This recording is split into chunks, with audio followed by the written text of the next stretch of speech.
Hi there. Today we are going to talk about a method of making a gauge swatch that's called a speed swatch. A gauge swatch is a thing that you make to determine how many stitches and how many rows you as a knitter get with a given needle size and a given yarn.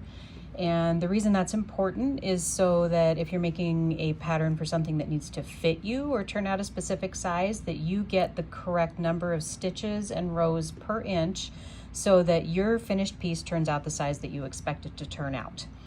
And there are different ways to make a gauge swatch. The reason to make a speed swatch is because if you're making something in the round like a hat or a sweater and there's a lot of stockinette stitch, which this is what this is.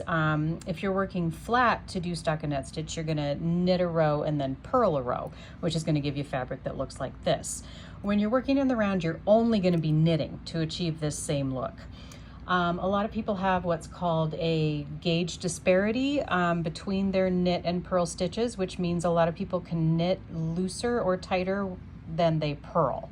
And what that means to you as far as making your gauge swatch is if your pattern is worked in the round over stockinette stitch, and that's what your gauge is supposed to be measured in, if you were to make a gauge swatch worked flat in stockinette stitch, you'd be knitting a row and purling a row, and so it might not be an accurate representation of what your gauge in stockinette will be worked in the round if you're only using knit stitches. So to get an accurate gauge swatch for round work, you want to make your swatch in the round. And rather than casting on enough stitches to fit around a circular needle, a 16-inch circular, or to have to use double pointed needles to do that, you can make something called a speed swatch, and that's what this is here. It's worked only one direction, but you're not knitting the whole way around. You're leaving these pieces of yarn, these really long loose pieces in the back. So that enables you to knit only on your gauge swatch, but only over 20 or 30 stitches instead of having to cast on a lot to get work in the round. So I'm going to show you how to do that. So I've cast on some stitches here, I don't know, 16 maybe. I've worked a few rows of garter stitch first just because I like to do that, just to give me a little bit of a flatter edge when I'm done. But I'm going to show you exactly how to work the speed swatch moving forward from this little bit of garter. So you can see that my working yarn is over here attached to this end of the needle. So I'm going to, just like I always would on this row, I'm going to knit back over to the other end.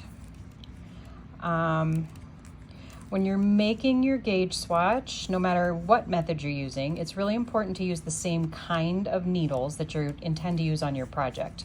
So for instance, I'm using bamboo needles here for my swatch. So that to me would mean that I intend to use bamboo needles for my project.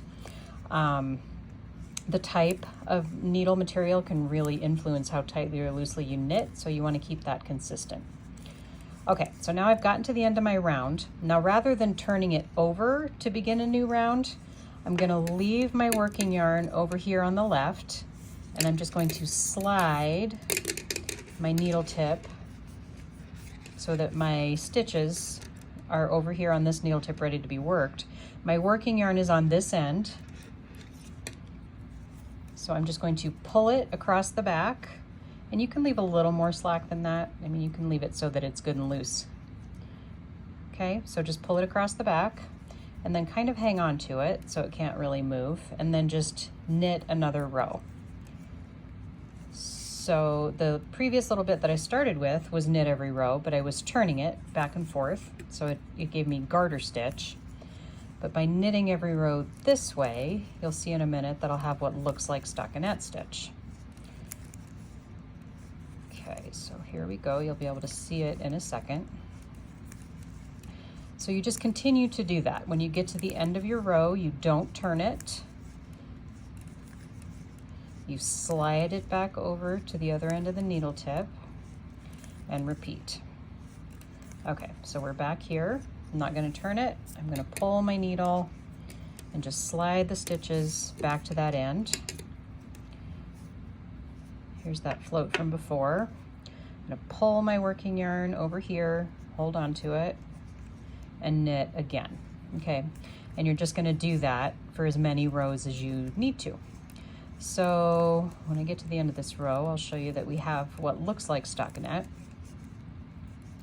So it's important, if you're a yarn Scrooge, such as myself,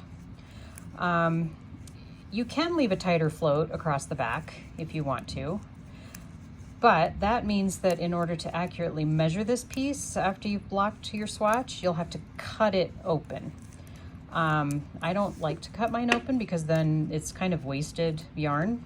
You can't use it again.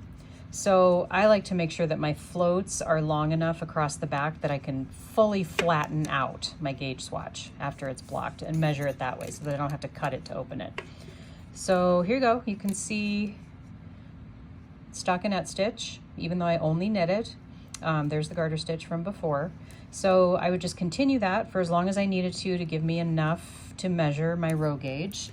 So when you're done, you're gonna have a piece that looks like that, stockinette stitch with all those loose floats on the back. So this is what I mean. If these floats had been tighter, I wouldn't be able to fully flatten this out like this to measure it. If they were really tight, I would have had to cut it open to get it to lay flat. You do want to block this swatch when you're done, which means soak it in water till it's saturated, let it dry, then smooth it out. You don't want to tug on it, but just lay it flat, let it dry, and then you want to take your handy dandy swatch tool or a ruler or whatever you like to use, and you'll count your worked in the round, knit stitch only, stockinette stitch, gauge swatch. Thanks for joining me today, and we'll have more handy tips for you another day. Bye.